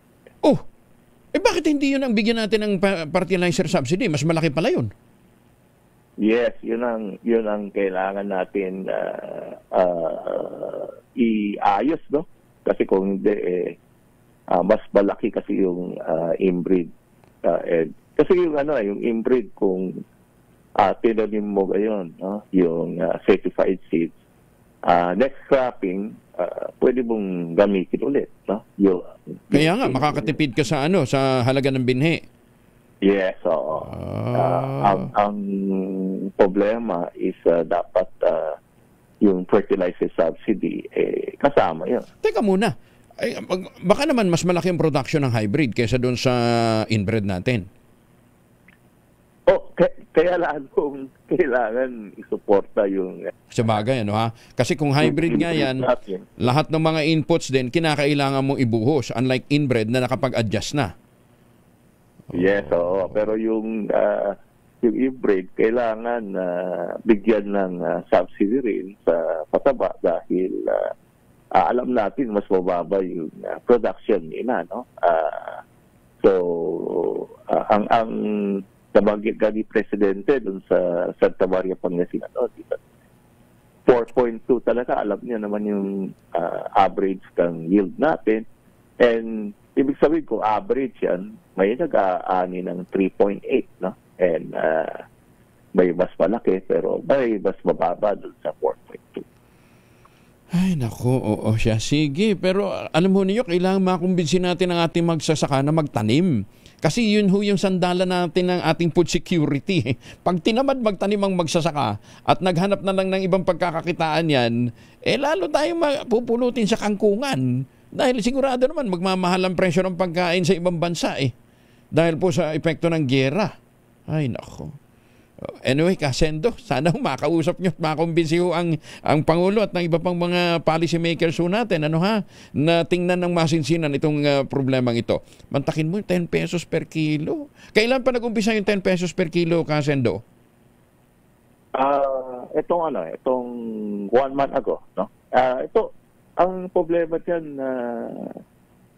ka-Angel is hindi pa ito yung peak ng harvest. Yun nga Kasi alam naman natin ang peak ng harvest is around September. So ang problema is pagdating ng September, malamang bumaba pa. Sinong sasaklolo kasi yung government naman hindi makabili ng malaking volume. So malaking problema talaga na magsasaka. Dapat nga mataas pala ngayon kasi non-peak season, di ba? Yes. Ay, susme. Sige, Kasendo, maraming salamat. Basta ang break-even natin, dapat 14 hanggang 15. Break-even yun. 15 hanggang 16. Hanggang 16. Okay. Yes. Sige, Kasendo, thank you Maraming salamat po sa impormasyon. Magandang umaga po. Magandang umaga. Si Kasendo, si Ginoong Rosendo Son, ang grupong Sinag. Alam mo ninyo, kaya na ho natin binusisihutan ng husto. Malaking sektor ho ng ating mga mamamayan nasa sektor ho ng pagsasaka, di ba? At ang backbone po ng ating ekonomiya ay farming pa rin. Magandang umaga, Pilipinas! Inaprobahan ng Economy and Development Council na pinamumunuan ng Pangulong Bongbong Marcos ang 27.7 million peso Farm to Market Bridges Development Program ng Department of Agriculture na popondohan sa pamamagitan ng Official Development Assistance mula sa gobyerno ng France. Sa pulong na ginawa sa Malacanang nitong June 18, ipinisenta ni Agriculture Secretary Francisco Chularal Jr. ang FMBDP na ng layunin ay mapahusay ng gusto ang mga infrastruktura sa kanayunan at agricultural logistics sa pamamagitan ng pagtatayo ng 300 modular steel panel bridges sa buong bansa. Ang tulay ay estratehikong matatagpuan sa 52 mga lalawigan sa 15 regions kung saan prioridad ay mga lugar na merong malakas na potensyal sa agrikultura subalit limitado ang road connectivity. Line ng proyekto na isulong ang mas balansyadong pagpapanlad ng mga rehiyon at mapalakas ang pisikal na ugnayan sa pagitan ng farming communities at local at regional markets. Ayon kay Laurel, line din ang inisyatiba na maitaas ang kita ng mga magsasaka at mga mangingisda sa pamamagitan ng pagpapahusay sa akses sa mga pamilihan at masiguro ang epesyente at hindi magastos sa pagkilos ng mga bilihin at presyo. Maganda umaga, Pilipinas! 25 na makalipas ang alas 5 ng umaga. Dahil malakas ang kakong makinig sa DZRH, malakas ka rin sa amin. Itoto nyo na ng malakasan ang inyong radyo at makakaina ang matyempohan ng aming roving reporter na nakikinig o nanonood sa DZRH. Instant, mananalo ka ng malakasang 1,000 pesos sa DZRH Malakas Promo hatid sa atin ang kauna-unahang radyo sa Pilipinas, DZRH. Una sa Pilipinas, una sa Pilipino. Ang grupo ni Sherwin Alparo ay nasa barangay Salapan, San Juan City. Lakasan nyo na inyong radyo, telebisyon. Uy, Wata-Wata Festival ngayon ha. Maganda umaga, Pilipinas! Holiday pala sa Maynila at saka sa San Juan City. Oras sa buong kapuluan, 25, makalipas ang alas 5 ng umaga. Ay, maganda umaga muli sa mga suki natin. Nakatutok niyan po sa ibang dagat, sa Middle East, lalong-lalo na sa Gitang Silangan, yung mga Pilipino dyan. Ingat, ingat, ingat. Samantala, ay, happy anniversary muna. Happy 30th anniversary kay Bong at Agnes Nisperos. Ayan, ha? Ito yung mga kaibigan natin. Galing din sila ng Singapore, pero nandito sa Pilipinas para nga po sa kanila pong 30th wedding anniversary. Bong and Agnes Nisperos, happy 30th anniversary. Binabati kayo ni Josephine Landry dyan po naman sa Canada. Ayan, happy viewing sa ating mga suki dyan po sa Canada. Magandang umaga din po sa mga suki natin dyan po sa US. O yung Midnight Singers natin na talagang nakatutok regularly ha. Tita Linda, Tita Cors, at saka si Tita Lloyds, si Sir Art, si Sir June, at saka si Boss Manny. Ayan, yan po yung ating mga Midnight Singers. Magandang umaga sa inyo. Baka naman pauwi ho kayo ng Pilipinas, huwag na ho kayo magpasalubong na imported na tsokolate. Meron tayong tangerine chocolate. Sa tulong nga po ni Dr. Helen Tan, yung po mga planting material ng kakao galing Davao, hinakot po yan para maitanim sa ilalim po ng mga nyugan, kaya ngayon nagpuproduce na ho sila ng dekalidad na kakao beans. Pinaprocess yan para maging tangerine chocolate. Ang tangerine chocolate po ay available sa 0919-095-5935. Meron din pong mahigit 10 variants ng tangerine chocolate na ng mga raw material ay galing din po sa ani ng mga magsasaka. Check po ninyo sa tangerinechocolate.ph. Ang sabi nga po ni Dr. Helen Tan, sino bang magmamalasakit sa Pilipino kundi ang kapwa Pilipino? Kaya sa bawat tangkilik natin ng tangerine chocolate, pinalalakas natin ang loob ng ating mga magsasaka, pinalalakas natin ang ating lokal na ekonomiya. Tangerine chocolate 100% gawang lokal but taste and looks global dahil tinulungan po ito ng DOST at ng DTI. Tangerine chocolate 100% gawang ating tangkilikin. Maganda umaga, Pilipinas! Mamalengke muna tayo. Nasa Bonifacio Market ngayon si Edwin Duque, Aris 23. Edwin, good morning. Bakit puntag Kuya Angel doon sa mga gustong mamalengke na medyo mura-mura? Abay dito na sa Bonifacio Market, malapit lamang ito sa Monumento Circle sa Caloocan. Dahil yung presyo ng manok, Kuya Angel, ilang araw na tayong nagmamarket, nasa 250 dito, 235 lamang yung kilo, habang yung presyo ng mga yung tinatawag na Adidas ay 70 hanggang 80 pesos yung bawat kilo. Yung presyo naman ng laman ng karne nasa 380, ang kasim, ang pork chop, ang giniling, ang pata 380 pesos ang bawat kilo at 400 yung liempo. Sa presyo ng kambing, Angel, ay iisa yung presyohan ng mga palengke. Dahil 500 pesos yung kambing, 460 yung ulo at paa. Yung presyo naman ng mga isda rito, bahagyang bumaba ng 10 piso ang bangus, nasa 240. Habang ang galugong ay 160 hanggang 200, medyo bumaba ng 20 pesos. Yung sugpo, ang pinakamura ko Angel ay 480 at ang pinakamahal ay umaabot ng 1,000 hanggang 1,002 pesos. Dito sa palengke, ang yellow pin mabibili ng 260 hanggang 340. Ang tilapia naman, mayroong 120, mayroong 150 at ang yung plapla, ito yung pinakamalaki ay 180 pesos bawat kilo. Sa presyo naman ng mga gulay, ang kamatis ay nanatiling 30 pesos, yung maliliit, yung produktong Pilipinas.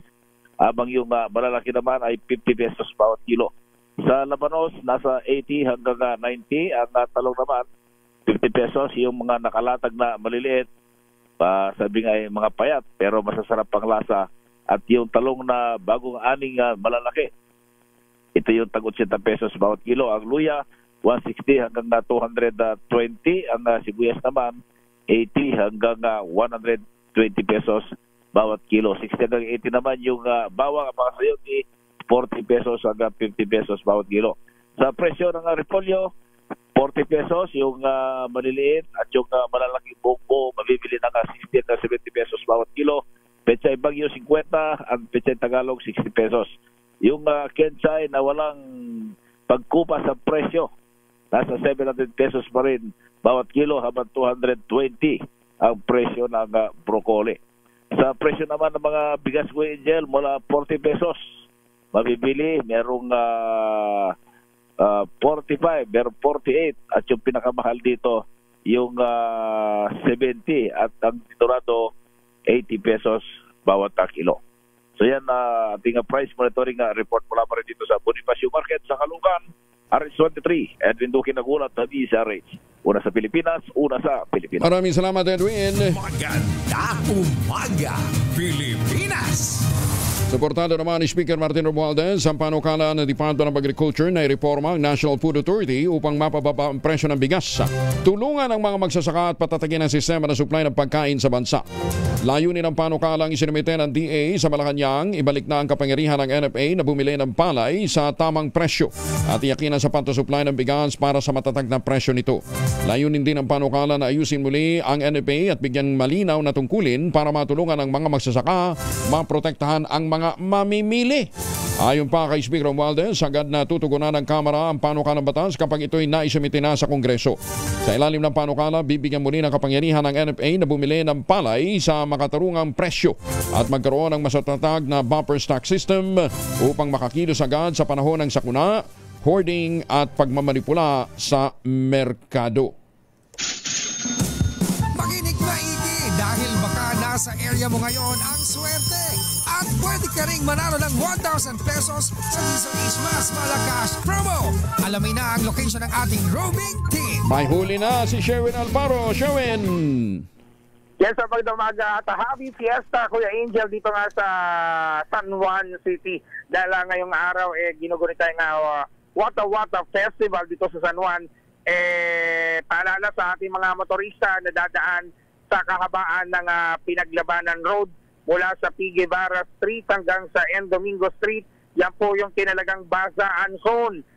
So kung ayaw nyo mabasa, huwag kayong dadaan dyan sa Pinaglabanan Road mula sa may kanto ng P. Guevara hanggang sa N. Domingo. Mula alas 7 ng umaga hanggang alas 2 ng hapon yung basaan. So doon tayo sa non-basaan zone dahil dito nahuli natin ang isa sa mga masugid na taga-subaybay mo. Kuya Angel, tuwing umaga si tatay, pangalan niyo po? Wilfredo Chua. Si tatay Wilfredo Chua, happy fiesta. Happy fiesta po.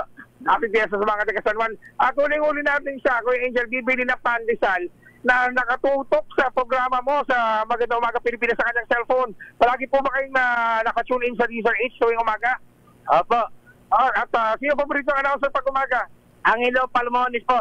Kuya Angel Palmones, meron kang 1,000 pesos. Yan, tatay, tayo yan. Ha? Ganda ng smell ni tatay. Maraming salamat po, Angelo Palmones. Di ba? Parang may pandagdag ka pang handa ngayong umaga. Opo, maraming salamat. At syempre, meron pang kasama na DZRH Grocery. Sama tatay. Maraming salamat po sa mga grocery na pinamimigay ninyo. Akala ko mag-iimbita na kayo ng kapitbahay. Mamaya magpunta sa bahay namin fiesta. At syempre, dahil fiesta, meron kasama yun na Diesel H na imbag na bigas.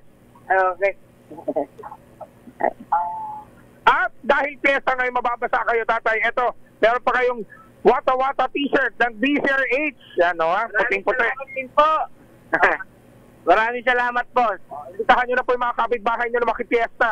Mga kapitbahay, happy fiesta! Mamimiesta ako sa inyo. Mamimiesta po ako sa inyo. Baliktad ah. Siya na lang makikipiesta. Para wag na naman magastos yung 1,000, di ba? Kuya Angel. Sa mga nais manalo ng 1,000 pesos, tumutok lamang sa Diesel H. Baka kayo susunod ating winner sa Diesel H. Malacash Prawa. RH number 6. Sherwin Badal para DZRH. Una sa Pilipinas. Una sa Pilipinas. Happy Fiesta San Juan! Maraming salamat, Sherwin. Ay, San Juan, Batangas, di ba? Anniversary din ngayon. Sa lahat ng mga bayan na may pangalang San Juan, nagdiriwang din ho sila ng kanilang kapistahan ngayong araw na ito. Ang ganda ng smile ni tatay, ano? Tutok lang, tutok na sa Deezer H Radio, Deezer H Facebook, Deezer H YouTube, at Deezer H TV. Baka ikaw na ang susunod na winner sa Deezer H Mas Malacash Promo! Maganda din kaya ang smile ni George Royeca, ang co-founder ng Angkas. Sir George, magandang umaga po sa inyo. O sa Angelo, magandang umaga. Oo. Kahapon, di ba may dialogue kayo ng MMDA ni Chairman Ron Artes? Ano bang napag-usapan nyo doon sa meeting? Napakaganda po ng meeting kasi pinagtipon-tipon po namin yung iba't ibang mga komunidad ng motorsiklo. Nandun yung mga big bike, nandun yung mga small bike groups, nandun yung mga platform riders. Pinag-usapan po natin yung iba't ibang usapin tungkol sa motorsiklo, no? NCAP, yung motorcycle lane, yung posible na pwedeng i-sharing yung bicycle lane dun sa Commonwealth. Pati na rin yung mga koloro, mga MC tax. So, marami po kami na pag-usapan. So, okay sa inyo, walang problema, nakasama din ho talaga sa NCAP ang mga motorsiklo? Wala naman po problema yung NCAP kasi maganda naman po yung pakay niya, gamitin yung teknolohiya para no? Maganda nga rin po yun dahil siyempre iwas din po sa human error kasi nandun na po tayo sa AI. So naliwanagan din doon yung mga pakaunti-kaunti na lampas sa linya, pati yung mga may obstruction, hindi naman po, dumadaan naman po sa manual verification, kaya yung iniisip po ng mga motorsiklo na konting lampas ay merong na, umagan na. Oo. So at least ngayon, di ba, nagkaliwanagan na. Tsaka, na-educate natin properly din yung ating mga, ma-educate properly yung mga driver, ano ha? Lalo nga yung stepping in the line, di ba? Tsaka mabuti din to para wala na masyadong nangungotong. Wala masyadong nanguhuli. Tama po yun. Oo. Hindi ka makapag-negotiate. So at least, kung may violation, may evaluation, pero dumadaan naman po sa manual verification. Kaya hindi naman po lahat ng dumadaan sa AI ay tinutuloy. Teka muna. Sir George, alam mo ninyo, napapansin din ngayon, ang daming kolorum na motorcycle taxi. Alam naman natin, pasukan. So, may mga nirekomenda ba kayong solusyon sa MMDA? George? Ay, Malu, napuputol talaga yung linya ni George. Sir George, nandiyan ka ba? Hello, narinig. Oo. Yeah, hello. Maganda talagang serbisyo talaga ng telco natin, ano ha? Kaya kuminsan hindi mo talaga maasahan din yung Wi-Fi technology natin. So, Sir George, may naging rekomendasyon kayo? Ha? Po, gamitin po natin yung NCAP para yung mga Sir George, teka, paki-reestablish mo. Tatawag kami uli ha, dahil ang sama talaga ng signal natin. 42 na makalipas ang alas 5 ng umaga. Okay na, Malu. Okay na. I-reestablish natin yung linya natin kay George Royeca ng Angkas. Sir George. Yes. Ayan, mas maliwanag na. Oh. Yun nga, binabanggit ko kanina, yung pagdami ng kolorum ng mga motorcycle taxi. May mga suggestion kayo sa MMDA on how to address this?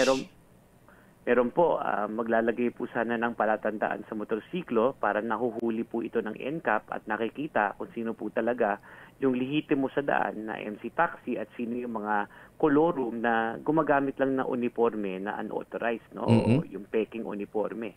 So yun po isa sa mga suhestyon na gamitin po yung teknolohiya ng NCAP para mahuli po ito mga namimeke sa daan. Ano sabi ng MMDA? Okay, ano yun, parang QR code? Magkakaroon tayo ng sagap ng camera ganun, malalaman mo kung kolorum o hindi? Parang ganun po. Hindi Magaling, pa naman po na pag-uusapan yung specific na mechanics, pero parang ganun na rin po yung lumalabas. Open naman po yung MMDA at napag-usapan na rin po yan sa LTO na baka magkaroon po tayo ng ganung klaseng enforcement para talagang ma-monitor po natin yung bilang, pati na rin yung mga namimeke na MC taxi. Doon ba sa motorcycle lane, private lang ba talagang pwede doon? Yung motorcycle lane po, pareho pong private pati Public, mga pampublikong motorsiklo. Ang problema po, at least sa Commonwealth po, na yung ginawa, itinaguyod po yung motorcycle lane, talaga pong napakadaming motorsiklo at nagsisiksikan sila. In fact, yung gumawa ng sukat yung MMDA, yung isang lane ng kotse, parang katumbas yun dapat ng 3 lane lamang ng motorsiklo. Pero dahil sa sobrang daming motorsiklo, nagsisiksikan 4, 5, minsan hanggang 6 dun sa isang lane. Kaya ito, naging malaking safety concern. Ang pakay po natin talaga, ang objective natin, paano natin madidecongest yung motorcycle lane para bumabawasan yung bilang. Isa sa mga na pag-usapan, yung MC taxi, pati delivery, kung pwede tanggalin dun sa motorcycle lane, bigyan ng karagdagan na lane at gamitin sana yung bike lane na 5 meters pang kasalukuyan na haba, yung lapad, no, dun sa Commonwealth, at hatiin to, kalahati dun para sa bisikleta, tapos kalahati dedicated sa motorsiklo. Kung ginawa natin to, ang ating iniisip, madidecongest natin yung motorcycle lane at mas gaganda yung daloy ng trapiko doon sa motorcycle lane na pangkasalukuyan. Kasi naman po, yung MC taxi pati delivery rider, sa aming palagay, mas madaming beses nagagamit yung kalye sa isang araw. Kaya kung mabigyan natin po sila ng dedicated lane sa ibang lugar, katulad ng paggamit ng bus lane o ng POV lane, na pang-pasahero lang, pampubliko lang, baka mas maganda yung maging resulta. Mabawasan, Oo. Oy, teka muna, last na lang, Paano mo nga pala, anong payo nyo dun sa mga kabataang tumatangkilik dun sa sa mga kolorum na motorcycle taxi? Hindi naman sila makakamura dun eh. Hindi po. Alam nyo po, doon po, isa, makikipag-negotiate ka. Pangalawa, hindi po yan nagdumaan sa training, so hindi po natin masisigurado kung talagang marunong magpatakbo yan ang sumakay ng pasahero. At huling-huli at higit sa lahat, wala pong insurance yan. So pag tinangkilik nyo yan, sumakay kayo dyan, pinilit nyo yan, alam nyo naman po na hindi yan dumaan sa booking, hindi po natin masusuportahan yan kung kailang may mangyaring masama na hindi natin kanais-nais, hindi natin inaasahan. George, thank you for joining us. Magandang umaga. Ingat din. Thank you. Umaga. Si George Rieka ng Angkas. Magandang umaga, Pilipinas! 49 na makalipas ang 5 na umaga. Oras na para tayo po naman ay mag-ultabayo. Ano nga bang ultabayo? Ultabayo po ay postbiotic with Lactococcus lactis rein plasma. Dumaan po ito sa mahabang clinical trial. Hindi po testimonial, hindi po kwentong kutsero, kundi human clinical trial. Ang bawat kapsula ng ultabayo ay nagtataglay ng 50 billion cells ng Lactococcus lactis rein plasma. Kaya napaka-potent po nito na pagpasok po sa ating katawan, na-activate nga po yung PDC, yung plasmacytoid dendritic cell, at yung po yung tinatawag na commander ng ating immune system. Yan po nagtataboy ng mga toxin sa ating katawan habang tayo po ay natutulog. Ilan lamang yan sa mga benepisyo ng Ultabayo? Ang Ultabayo po ay rehistrado sa Food and Drug Administration, halal certified. Ito po ay available sa South Star Drug, Mercury Drug, HB1 Plus Pharmacy, John's Pharmacy, Amesco Drug at Curamed. Huwag din natin kalimutan ang Ultabayo po ay hindi gamot at hindi dapat gamiting panggamot sa anumang uri ng sakit. Kung bibili po kayo online, puntahan po ninyo yung ultabayo.shop. I-click ko ninyo yung QR code at gamitin nyo ang code na Kuya Angel para maka-avail ng 10% discount. Magandang umaga, Pilipinas! 10 minuto na lamang, ACES na umaga. Pilipinas! Balik tayo sa mga balita. Pilipinas, China, sanib puwersa laban naman sa illegal offshore gaming at international fraud network. Kaya nagbabalita sa atin ni Giselle Ricaport, RH15. Giselle, good morning. Good morning, Kuyang Angel. Nakipagpulong ang Presidential Anti-Organized Crime Commission sa matataas na opisyal ng China upang pagtibayin ang koordinasyon sa paglansag sa mga transnasyonal na krimeng konektado sa illegal pogo at international scam syndicate. Sa pangunguna ng Executive Director Gilbert Tu, sumarap ang mga opisyal ng PAOK sa Criminal Investigation Department ng Shanghai na pinangungunahan naman ni Deputy Director Yin Xiangyan. Nagpahayag ang Chinese counterparts ng kahandaan na paisingin ang kooperasyon, partikular sa pagtukoy at pag-deport sa mga Chinese national na sangkot sa mga scam operation. Ilan sa high-profile detainee na kasalukuyan nasa temporary custodial facility ng PAOK ang natukoy at formal na humiling ang CID ng kanilang agarang deportasyon.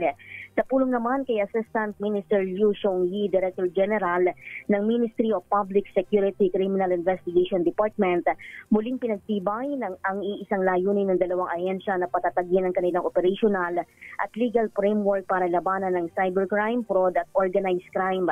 Nagpasalamat naman si Cruz sa patuloy na suporta ng mga counterpart mula sa China at ibinahagi rin niya ang pagkaka-aresto sa mahigit 3,000 foreign national, deportasyon sa mahigit 2,500 katao, pagtukoy sa 41 pugante at pagkakakumpiska sa bilyon-bilyong pisong halaga mula sa kanilang illegal na gawain. Binanggit din niya na naisampa na ang ilang high-profile case na may kaugnayan sa illegal pogo operation.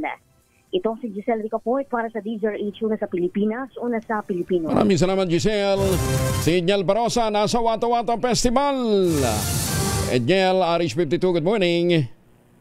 Nagpasaklolo muna, Kuya Angel, sa kapulisan ng pamalang lungsod ng San Juan para matiyak na mapayapa sa gawang Wata Wata Festival na magsisimula ang maya-mayang alas 6 ng umaga. Ay kay Mayor Francis Zamora, higit 300 tauhan ng Eastern Police District ang ipakakalat sa buong syudad.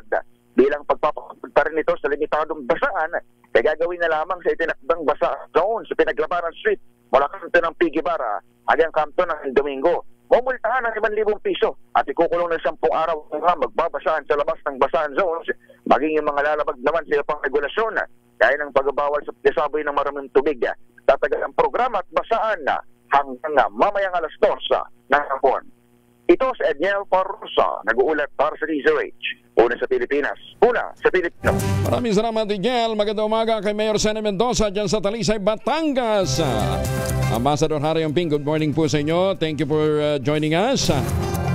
Samantala sa mga taga-Binangonan ng Rizal, huwag niyong kalimutan yung St. Monique Ballet, the most prestigious project niyan po sa Binangonan ng Rizal. Naghahanap kayo ng affordable housing but luxurious living.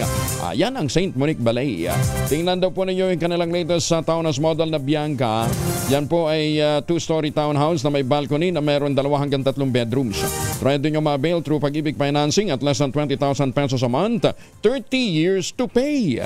Tawag na sa 0917-719-7908 para po sa karagdagang detalye. At kung ngayon pa ho kayo bibili dito po sa mga proyektong ito dyan po sa St. Monique Ballet, may chance pa kayong manalo ng brand new Honda Click. Ang ating quote of the day ngayong araw na ito ay hango po sa aral na iniwan ni Charles Bukowski, isa pong American writer at poeta. Ang sabi niya, I guess the only time most people think about injustice is when it happens to them. Magtanim na kawayan para sa kalikasan at kabuhayan. Kuya Angel po si Angel Palmones, nag-iiwan sa inyo na isang magandang umaga. Maraming salamat sa inyong walang sawang pagsubaybay, pakikinig at pagtitiwala. Magandang umaga, Pilipinas! 1 minuto bago mag-aces ng umaga.